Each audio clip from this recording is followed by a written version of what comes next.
All right, so we're going to talk about it. We're going to talk about it in Life on Mission coming up. I wanted to invite Casey out. Come on out, Casey. Casey is our spiritual formation pastor, and yeah, you can welcome him. I want to just talk this through with Casey because we thought it'd be fun to kind of do this together. So welcome, Casey. Let's talk about it all together here. Thanks. Hey, 8-track. What's that? Yeah. I'll explain it someday when you grow up. Thank you. Thank you. Well, thanks, everybody. We want to, for this topic, it's so weird because there's so much baggage to it, so we just want to unpack a couple things. First of all, growth is not on us to do. It's not your responsibility to grow because, frankly, if it was, we would have already figured out how to do it. Right. We would have created an infomercial. We'd all be millionaires, and we'd quit this whole thing. Exactly. If we knew how to do it ourselves, we would have already done it. So I know a lot of people are probably here today saying, I need something more than what I've got, and I just don't know what it is. And the misconception is that growth is our responsibility. But I love what the Psalm says about this. In Psalm 1, it says this: "Blessed is the one whose delight is in the law of the Lord, and who meditates on his law day and night." That person is like a tree planted beside streams of living water, which yields its fruit in season. So you notice the tree's job is not to squeeze really hard and try and pump out some fruit. The tree's job is to stay planted by the thing that makes it grow, streams of water. Your job is not to force yourself to grow. Your job is to stay planted by something that will make you grow. And so what does that look like? How does that work? Well, Jesus actually teaches about this in a passage in John chapter 15. And it's a really cool passage. He says this. He says, "I am the true vine, and my Father is the gardener. He cuts off every branch in me that bears no fruit, while every branch that does bear fruit, he prunes so that it will be even more fruitful. You are already clean because of the word I have spoken to you." He says, "Remain in me as I also remain in you. No branch can bear fruit by itself. It must remain in the vine. Neither can you bear fruit unless you remain in me. I am the vine, and you are the branches. If you remain in me and I in you, you will bear much fruit. For apart from me, you can do nothing." Now, that's a lot. So let me unpack that a little bit with a metaphor. We're going to switch our metaphors just a little bit here and start talking about physical fitness. Now, none of us wants to talk about that because none of us wants to do it, all right? But we're just using it as an illustration, so let's pretend that we're not going to do it. Physical fitness is hard because we know what comes with it, because we know we're going to get sore, because we know we're going to have to do some different stuff, and because we live in the greatest food city in the universe. Amen. Amen.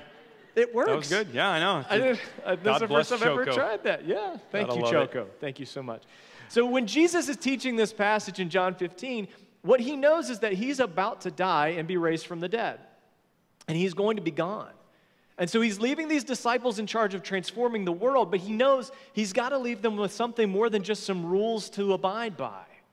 He knows it's got to be more than just don't do bad things and just do good things. They don't need rules to follow. They need a reason to follow. They need a bigger vision. Just like fitness, it's not about just doing it. It's about having a bigger picture of what life could really look like. And a lot of us I grew up in a church that said the way that you did faith was you did good stuff instead of bad stuff. Yeah. The less bad stuff you did, the more God loved you and all that good stuff. A lot of people grew up like that. I mean, we joke about it around here in Oklahoma. We used to say, don't drink, smoke, or chew, or go with girls who do. And you think that's weird, but I know girls. I dated girls who chewed, and so did he. He was from West Virginia. Okay, that's not a joke. That's a person. It's a person. I got that face in my mind right there. Okay. But that's not the point. That's why we're saying what you want is a physical trainer that looks better than you, okay?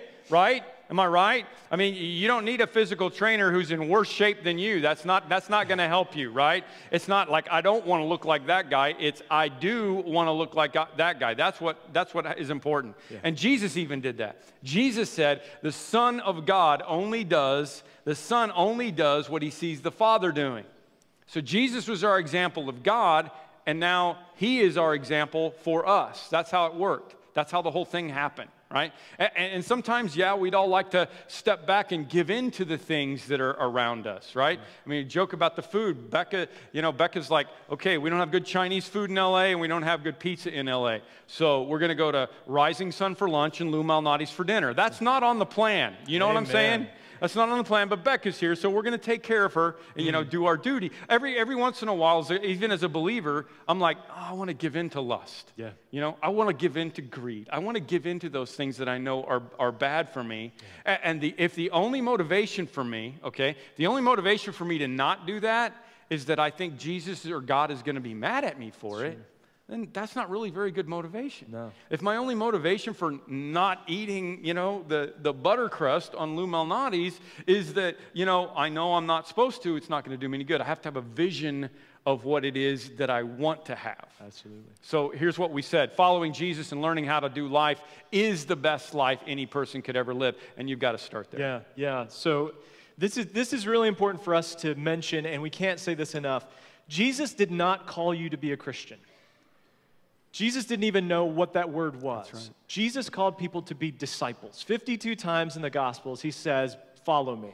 0 times does he say join a church. 0 times does he say be a good person. He says 52 times follow me. Why? Because he knows if we follow him, all that other stuff is going to come along with it. We've got the whole process backwards. We think we do the good stuff first and then we get the great stuff in the end. He says, no, you've got to have a vision of who you want to be like before you ever start trying to do anything. You need a trainer to show you what that's supposed to look like. So he says, be my disciples, because he knew what John Ortberg says is true. Discipleship is the life we've always wanted. So you may have come in here today and you've got no faith background and you're like, wow, this is a lot for me.